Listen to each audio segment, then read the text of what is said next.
마태복음 26장 26절에서 30절 말씀 제가 봉독해 드리겠습니다.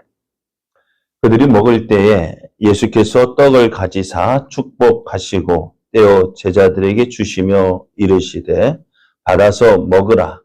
이것은 내 몸이니라 하시고 또 잔을 가지사 감사 기도하시고 그들에게 주시며 이르시되 너희가 다 이것을 마시라. 이것은 제 사함을 얻게 하려고 많은 사람을 위하여 흘리는 바 나의 피 곧 언약의 피니라. 그러나 너에게 이르노니 내가 포도나무에서 난 것을 이제부터 내 아버지의 나라에서 새 것으로 너희와 함께 마시는 날까지 마시지 아니하리라 하시니라. 이에 그들이 찬미하고 감람산으로 나아가니라. 아멘. 할렐루야. 우리를 사랑하셔서 좋은 것 주시기를 기뻐하시는 하나님의 크신 사랑 안에서 은혜의 날이 시작이 되었습니다. 오늘도 우리를 사랑하시는 하나님의 크신 사랑 안에서 하나님을 더욱 기쁘시게 하는 복된 날, 은혜의 날 되기를 예수님의 이름으로 축복합니다. 오늘 우리에게 주신 하나님 말씀을 통해서 주님의 몸과 피를 먹고 마시는 자가 복이 있습니다.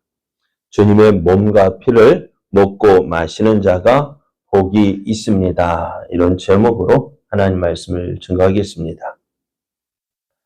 예수님께서 제자들과 함께 유월절 음식을 드실 때에 제자들은 충격적인 말씀을 들었습니다. 이미 예수님은 제자들에게 이번 유월절에 예수님께서 십자가에 못 박히시기 하여 팔릴 것이다 라고 말씀을 했는데요. 그런데 누가 예수님을 팔 것인지는 정확하게 말씀하시지 않았습니다. 그런데 오늘 예수님께서 말씀하시기를 12 제자 가운데 한 사람이라고 말씀하셨어요. 너희 중에 하나가 나를 팔 것이다 라고 말씀하실 때 제자들은 충격이 아닐 수가 없었습니다.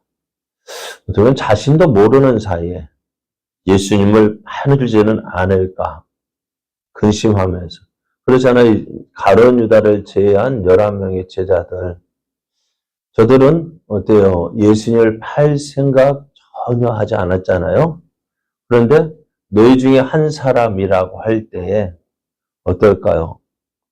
12명 가운데 한 사람, 그 한 사람이 혹시 내가 아닐까? 그렇죠. 우리가 뒤에도 나옵니다만은 예수님을 모른다고 부인했던 베드로 보십시오. 어떨까요? 내가 예수님을 부인할 거다라고 작정하고 부인하지는 않았거든요. 내가 어렵고 힘들고 그러면 어떻게 해요? 내가 예수님을 부인할 거다. 어느 누구도 그렇게 생각하지 않았는데요. 어떻게 해요? 나도 모르는 사이에 그렇게 하지 않을까 제자들은 염려하고 근심하면서 예수님께 물었습니다. 나는 아니죠. 그래요. 제자들 어느 누구도 예수님을 팔 생각 없었습니다. 그럼에도 불구하고 혹시 연약한 나의 심령 때문에 나의 연약함 때문에 예수님을 팔진 않을까 걱정을 하고 근심하며 예수님에게 물었습니다. 그러면서 예수님이 하신 말씀이 그가 누구인지는 말씀해 주시는데요. 예수님과 함께 그릇에 손을 넣는 사람, 예수님과 함께 그릇에 손을 넣는 사람이 예수님을 팔 것이라고 했는데 정확하게 오늘 말씀이 가룟 유다가 예수님과 함께 손을 넣었다. 제자들은 그 말씀도 제대로 듣지 못했던 것 같아요. 예수님은 그러면서 하시는 말씀이 24절을 보면은 인자는 자기에 대하여 기록된 대로 가거니와 인자를 파는 그 사람에게는 화가 있으리로다. 그 사람은 차라리 태어나지 아니하였더라면 되게 좋을 뻔하였느니라 하셨어요.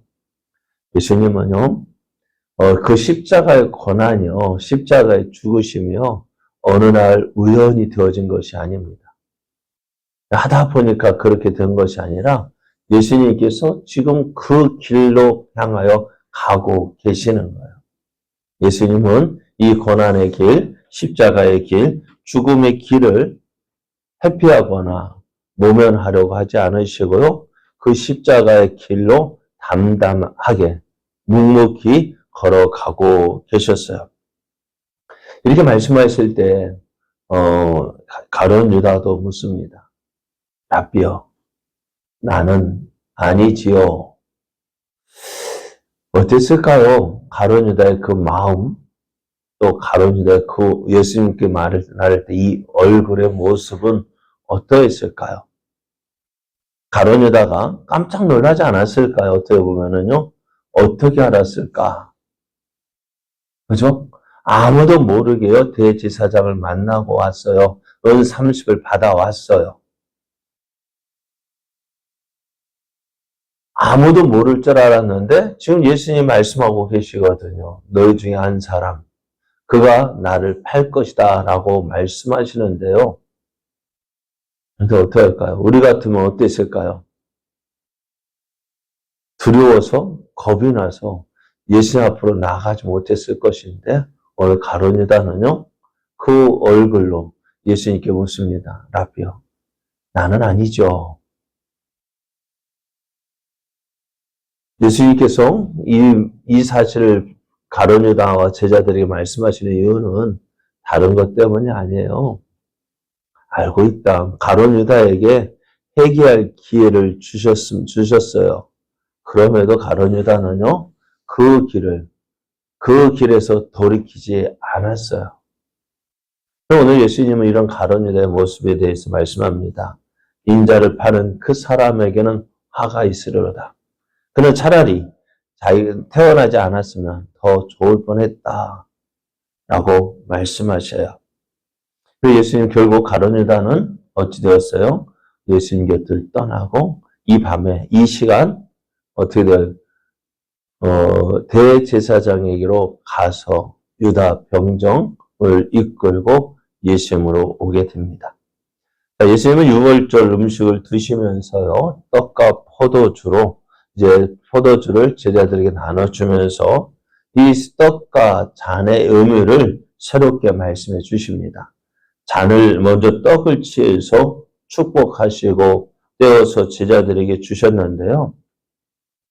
예수님께서 떡을 떼어주는 모습 어땠을까? 어디에서 또 본 것 같아요. 어디에서요? 오병이어의 기적과 칠병이어의 기적을 통해서 예수님께서 떡을 떼어 나눠주는 그 모습을 오늘 모습을 통해서 다시 보게 되어지는데요. 그런데 오늘 예수님은 오늘 6월절의 음식, 떡과 무교병과 잔을 나눠주면서 이것을 이제 떡을 나눠주면서요. 이것을 먹으라 했습니다. 왜? 이것은 먹으라 하시면서 이것이 무엇이냐? 예수님의 몸이라고 했습니다. 예수님이 떡을 떼어 주시는 것은요, 예수님의 몸에 찢어지심은 것을 상징을 합니다. 그리고 이것을 신자들이 나누어 먹는다는 것은요, 하나 연합됨을 말씀하고 있어요. 그래서 이것을 예수님의 몸을 먹는, 떡을 떼어 먹는 그 제자들은 예수님의 몸에 붙어 있는 가지임을 상기시켜 줍니다. 과거 이스라엘이요, 6월절에 무교병을 나눠 먹으면서 출애굽의 기쁨을 누렸습니다. 그리고 구원받은 것을 실감하였습니다. 하나님 이스라엘 백성들에게 6월절을 지날 때 어떻게 해요? 무교병을 먹으라 했어요. 왜? 유교병은 어떻게 발효시키는 것인데 무교병은 발효시키지 않은 거 급히 먹은 거예요. 그래서 이스라엘 백성은 무교병을 먹으면서 어떻게 또 쓴 가지들 먹으면서 어떻게 했을까요? 자신들이 애굽에서 겪었던 그 고초를 기억하고 또 무교병을 먹으면서 하나님께서 우리를 애굽에서 구원하여 주셨다라는 사실을 기억함으로 오늘 내가 어떻게 해요? 하나님의 백성임을, 구원받은 하나님의 백성임을 상기했다면은 오늘 제자들은 예수님의 몸을 상징하는 떡을 먹음으로 무엇일까요? 내가 구원받았다는 사실을 이제 나의 삶에서 이제 내 눈에서 직접 보고 먹고 마심으로 그것을 확인하는 거예요. 오늘 예수님의 떡, 이제 부활절 때, 이제 고난주간에 이제 성찬식을 할 때요. 바로 그것입니다. 예수님은 떡을 나눌 때 그냥 떡과 잔을 나누는 것이 아니라 이것 떡을 먹을 때마다 예수님이 나를 위하여서 십자가에 피 흘려 주셨음을 기억하고 또 이제 그것을 먹는 나는 어떻게요? 하나님의 구원받은 백성임을 다시 기억하고 이 구원의 은혜를 주신 하나님께 감사하는 시간이 바로 성찬의 시간입니다. 그리고 예수님은 계속해서 잔에 포도주를 부어서 제자들에게 나눠주시는데요. 예수님 포도주를 이렇게 말씀하셔요. 제 사함을 얻게 하려고 많은 사람을 위하여 흘리는 예수님의 피, 곧 언약의 피라고 하십니다.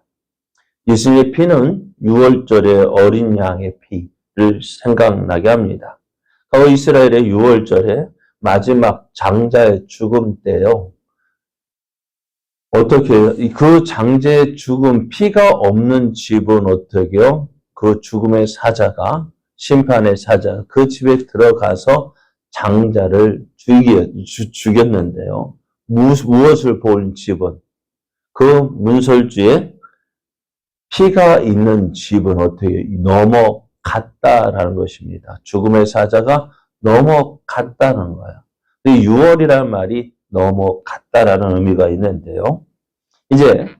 그래서 애굽 땅에 있는 많은 장자들이 죽음을 당하는 그때에도 무엇을 보고요? 피가 있는 집은 그 집을 넘어갔습니다. 그래, 오늘 이스라엘 백성이 애굽에서 그 피를 통해서 구원을 받았다고 한다면은 이제 인류는 예수님의 피를 통해서 사망으로부터 구원을 얻게 됩니다. 구약에서 언약은 희생 제물의 피를 필요로 했는데요. 그러니까 구약에서 제사를 드릴 때 양을 잡아 드린 이유가 뭘까요? 그 예수 하나님께서 주신 그 언약을 기억하며 피를 흘렸다면은 이제 새 언약은 예전과 같이 짐승을 잡을 필요가 없습니다. 왜냐하면은 이 새 언약은 예수님의 피를 필요로 하기 때문에 그래요. 예수님의 피를 통해서 맺어진 이 새 언약은 하나님과 우리 사이에 영원한 관계의 기반이 되어집니다. 그래서 예수님은 이 잔을 나눠 먹으라, 이 피를 먹으라 했습니다. 그러면서 이제 예수님께서요, 이제 식사를 마친 후에 6월절의 전통을 따라서 하나님을 찬미합니다. 이스라엘의 구원의 은혜를 주신 그 하나님을 찬송을 하면서 감람산으로 가셨어요. 감람산으로 가시는 예수님 어떠했을까요? 우리가 뒤에도 말씀을 하는데요. 36절, 37절을 보면은 38절에 보니 내 마음이 매우 고민하여 죽게 되었으니 너희는 여기 머물러 나와 함께 깨어 있으라 하시는데요. 예수님의 감람산으로 가시는 예수님은 큰 고민에 빠집니다. 그러면 어떻게 해요? 하나님의 뜻을 이루게 하여 그 감람산으로 가셔요. 왜 감람산으로 가셨을까요? 다른 것도 있겠지만은요. 이것이 어떻게 해요? 이곳에서 붙잡히시기 위하여 가시는 거예요. 예수님은 가룟 유다가 나간 것을 아셨어요. 보셨어요. 왜 나가는지 제자들은 모르지만 예수님은 알고 계셨어요. 그리고 이후에 이 식사가 마쳐진 후에 어디로 갈 것인지 가룟 유다도 알고 있다는 사실을 예수님은 아셨어요. 만약에 우리 같으면 어떻게 할까요? 가론유다가 나갔네? 뭐하러 나가는지 알잖아요? 그럼 우리 같으면 어찌 했을까요? 우리 같으면은, 저 같으면은 피했을지도 모르죠. 왜? 죽기 위하여. 그곳에 가면은 내가 죽임을 당하고 죽게 되어질 텐데. 그렇잖아, 우리도. 만약에 사고 나는 것을 미리 안다면 어떻게 될까? 그 길을 가지 않을 거예요. 그러나 예수님은 그곳으로 가셨어요. 왜요? 그것이 죄인된 우리를 구원하기 위한 길이기 때문에 예수님은 그것을 회피하거나 모면하려고 하지 않았습니다. 그것에서 벗어나려고 하지 않고 이 십자가의 길을 묵묵히 걸어가셨습니다. 이런 주님을 보면서요, 예수님께서 우리를 얼마나 사랑하시는지 알게 되어집니다. 우리를 죄에서 구원하시기 하여서 이 땅에 오신 예수님, 하늘의 모든 권세 버리시고 답답한 우리 인간의 모습으로 오셨다는 것 그 자체가 예수님에게는 고난인데요. 이제 그 고난, 이제 십자가의 죽으심으로 우리의 구원을 이루시하여 그 길을 걸어가셨습니다. 이러한 주님의 모습을 보면서요, 우리 무엇을 알아요? 아, 주님께서 우리를 이처럼 사랑하시는구나. 또 예수님께서 그 주어진 사명을 위하여 이루기 위하여 묵묵히 주어진 길을 걸어가신 것처럼 오늘 우리가 주님을 믿고 따르는 길이요, 비록 힘들고 어렵다 할지라도 우리에게 주어진 이 믿음의 길, 주님이 걸어가신 그 길, 그 걸어가심을 본받아서 우리도 우리에게 주어진 이 믿음의 길을 담대히 걸어감으로 우리를 통해서 이루시고자 하시는 하나님의 뜻이 온전히 이루어가는 삶이 되어야 합니다. 그래서 오늘 예수님께서 우리에게 성찬을 베풀어 주셨고 그 십자가의 길을 걸어가셨습니다. 이러한 주님의 사랑, 주의 은혜를 알고 더욱더 주님을 사랑하는 자로서 또 주님을 닮아가는 자로서 우리에게 주어진 이 믿음의 길 잘 달려감으로 하나님의 영광 나타내는 저와 여러분 되어지기를 예수님의 이름으로 축복합니다.